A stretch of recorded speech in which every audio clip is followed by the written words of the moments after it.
Okay, hello. This is Persquago's video walkthrough of our game.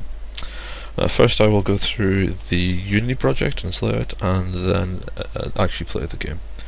First, you can see that we have a variety of folders here to hold all of the things that we did actually for the game. The first folder is animations, and these are for actually the main gameplay level. In which we actually have to move, or they were originally planned to move the tank and plane around the screen and make it harder for the or for you to actually get to the enemies. However, due to our random spawning mechanic and the way these scripts work, the objects would randomly spawn, and then the scripts would reposition them to wherever the animation was actually started. Here's our second folder in materials. This is basically wherever we keep all our art assets or sound files for the game. We only have one sound file at the moment, which is the gameplay track, which was developed by Chris, and basically that plays throughout the actual game. Here are our backgrounds. We have 4 backgrounds. We have our main screen background. We have the blueprint original level, which was built or we used for designing whenever the full art wasn't done. We have the cloudy background, which we use in our game for our main gameplay level, and the victory screen background. Another folder in the materials is all of the buttons that we use throughout our game. These could be back, level 1, locked level, menu, options, etc. After that we have a font for our menu system, which basically just makes it look a little bit nicer, and then all of the images that we actually use to apply to the models in the game. For instance, the metal and the rust texture on the plane. Our third folder here is our prefabs. So we have the airplane prefab, which represents the actual airplane flying through the scene. We have the stars prefab, and this basically spawns a box with which is coloured on all sides by the star image, and this is to represent how far the player is from completing the game. We have the tank prefab, which is just your basic tank model, and we have the turret model, which is the most common unit in our actual game. We also have a power-up called timer. This will freeze the score timer for 5 seconds, which will basically allow the player a bit of a better chance to actually get to his score limit, which is required by the level to pass on into the next.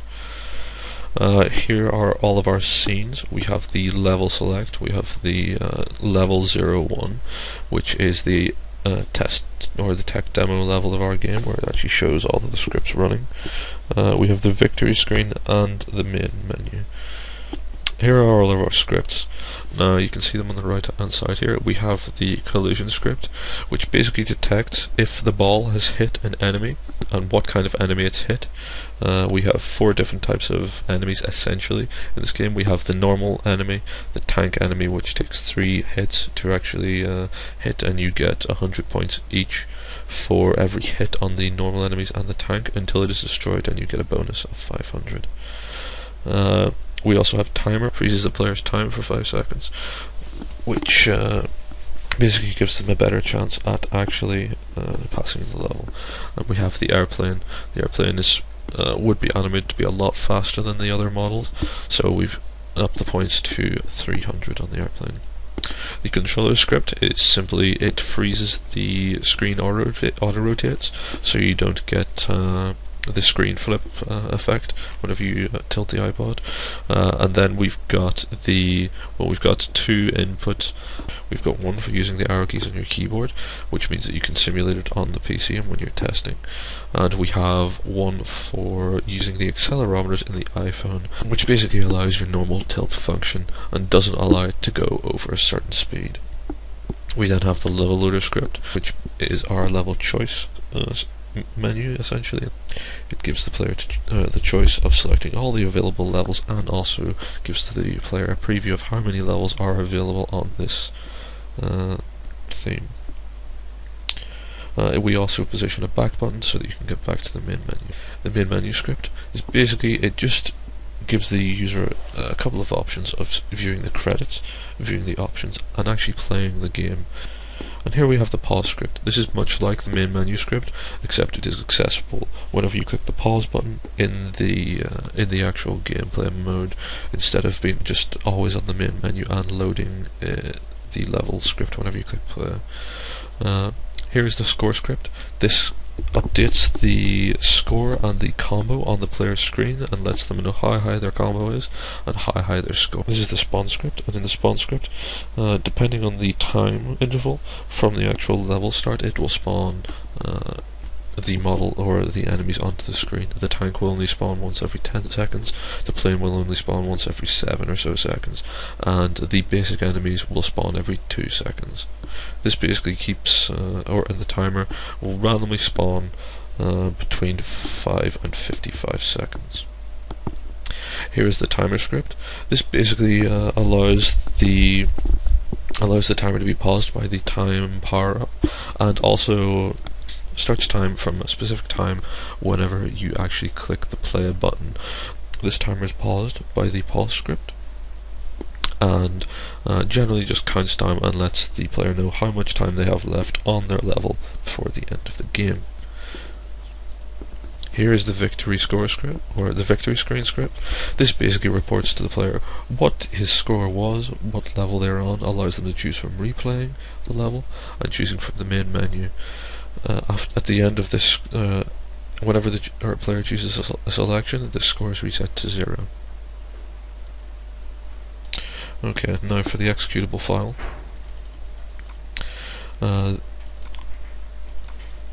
Here it is. You have to choose the aspect ratio as with all Unity Windows productions.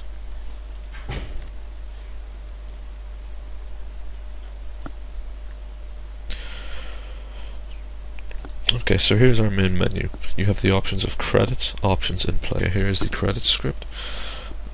This basically shows who made the game and who was involved in the actual project.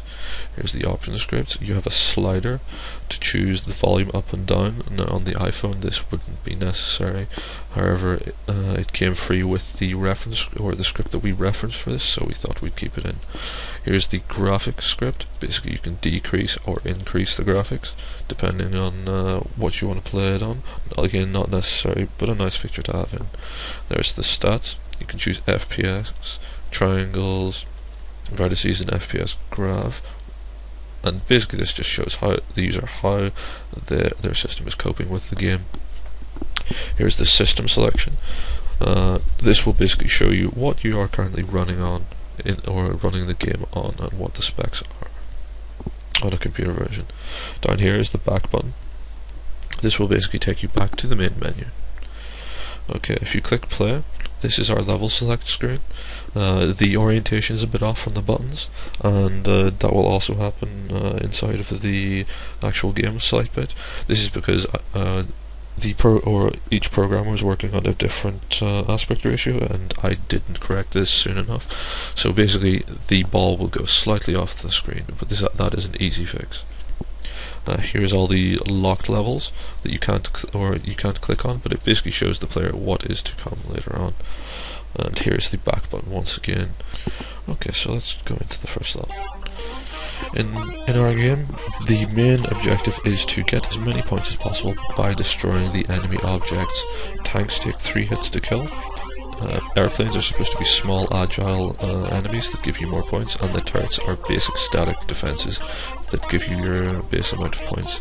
The tanks give 100 points on each hit, and then whenever they die they give an extra 500 bonus points. As you can see, a star was just added in the top right corner. That is because I met the first benchmark of the actual game, and that will continue to happen throughout as long as you get a higher score. As you can see, this score has been updated in the top right position, along with the combo meter. The combo meter generally goes up if you hit something within a second of hitting the last game object. So if you hit something, you have 1 second to hit something else before the combo resets and you cannot achieve any hard combo at the moment, since we don't have models despawning after a certain amount of time, or a script that controls the amount of enemies that are on the screen. This is quite easily cheated, as you can just play and wait until the last 10 seconds and get all the models at once, getting a huge score. The game would be balanced so that the third star would be extremely hard to get, or well, the first star would be generally quite easy to get, and the second star would be moderate. Here's our victory screen here, and basically it reports your score here, and you have the replay button, which is currently linked to the level select, so you can choose to play again, or the main menu button. The orientation is slightly off once again because programmers were using different aspect ratios. So basically, thank you for listening.